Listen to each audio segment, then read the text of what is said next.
कुआं। सीमा गर्मियों की छुट्टियों में अपनी नानी के गांव आई थी। सीमा नानी के घर पहुंचने के बाद अपनी नानी के पैर छूती है और उनसे आशीर्वाद लेती है। तभी उसकी नानी उससे कहती है, इतनी बड़ी हो गई मेरी सीमा, चल जल्दी से हाथ मुंह धो ले, मैं तेरे लिए खाना लगा देती हूँ। भूख लगी होगी ना? हाँ नानी, भूख तो लग रही है मुझे, आपके हाथ के बने हुए पीले दाल और चावल खाने की। कितना टाइम हो गया है मुझे आपके हाथ का बना हुआ दाल चावल खाए हुए। तू तो नौकरी में व्यस्त थी, तो तुझे कहाँ से टाइम मिलेगा अपनी नानी के लिए?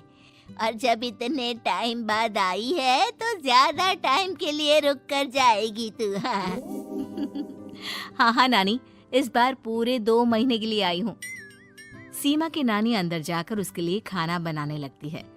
सीमा कमरे में अकेली होती है, तभी उसे किसी औरत के रोने की आवाज सुनाई देती है।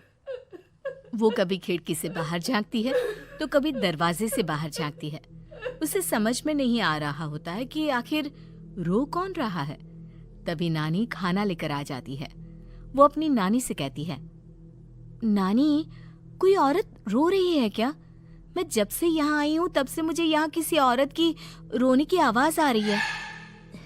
हे भगवान, कहीं ये वही तो नहीं? बोलो ना नानी। अरे कोई नहीं रो रहा, ये तेरे मन का वहम है। और तू ना अब खाना खा ले, ज्यादा यहाँ वहाँ की बातों में ध्यान मत दिया कर।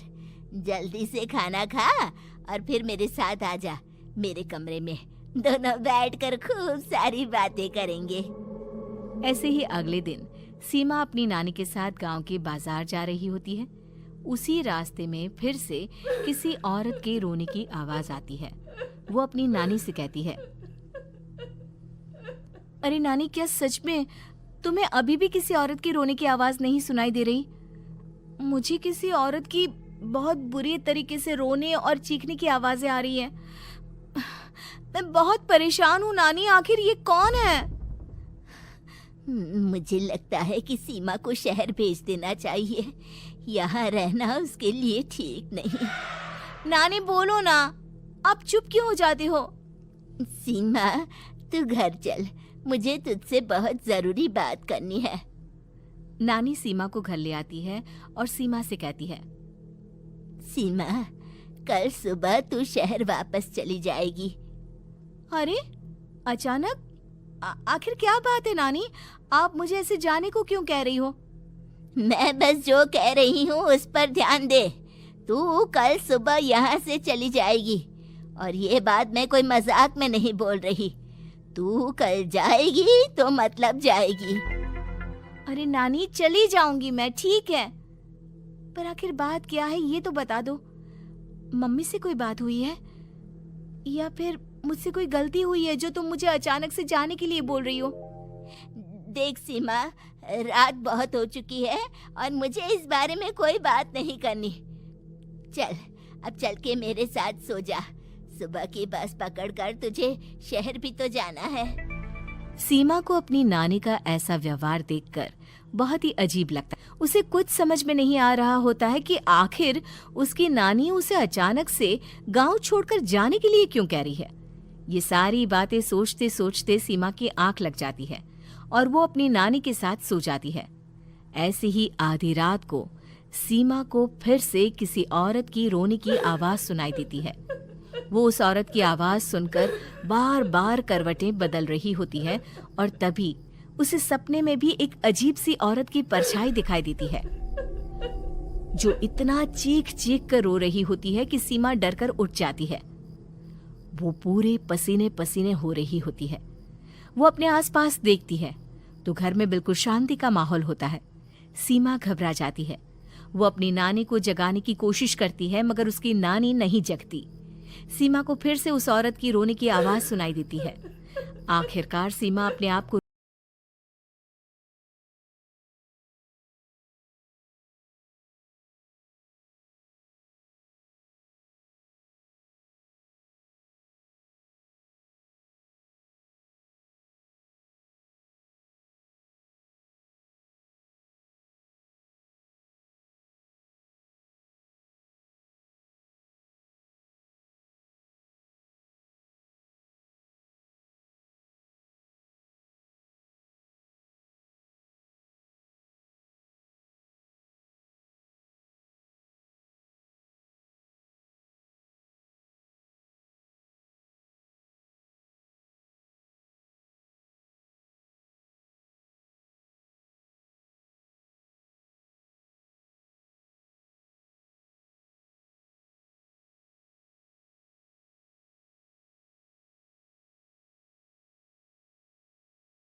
मेरी बच्ची, हम आ गए।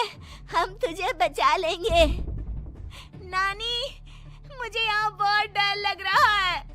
यहाँ इंसान की कटी हुई मुंडिया, हाथ, पैर और कंकाल है और खून भी है। नानी, मुझे डर लग रहा है। आप सब मेरी मदद कीजिए, नहीं तो ये खूनी कुआं मेरी बच्ची को भी खा जाएगा। अरे मुझे तो ये समझ में नहीं आ रहा कि आखिर इस खूनी कुएं को खोला किसने। सालों पहले इसको इतनी मुश्किलों के बाद तांत्रिक बाबा ने बंद किया था। अरे पूरा गांव खूनी कुएं के बारे में अच्छे से जानता है, तो कोई भी जानबूझकर तो ऐसा करेगा नहीं। मतलब किसी ने अनजाने में इसे खोल दिया है भैया। सीमा को इस बारे में मालूम नहीं था, और जब से वो यहाँ आई थी तभी से उसे किसी औरत के रोने की आवाजें भी सुनाई दे रही थी। कहीं सीमा ने ही तो उसे नहीं खोला। अगर ऐसा है तो फिर सीमा का बचना बहुत मुश्किल है। वहीं कुएं के अंदर सीमा रोते हुए बैठी होती है कि उसे आवाज सुनाई देती है जो कुएं के बाहर खड़े गांव वालों में से किसी को सुनाई नहीं देता। आज सालों के बाद मुझे ताजा खून मिलेगा। तेरा खून पीकर आज मैं अपनी प्यास बुझाऊंगा।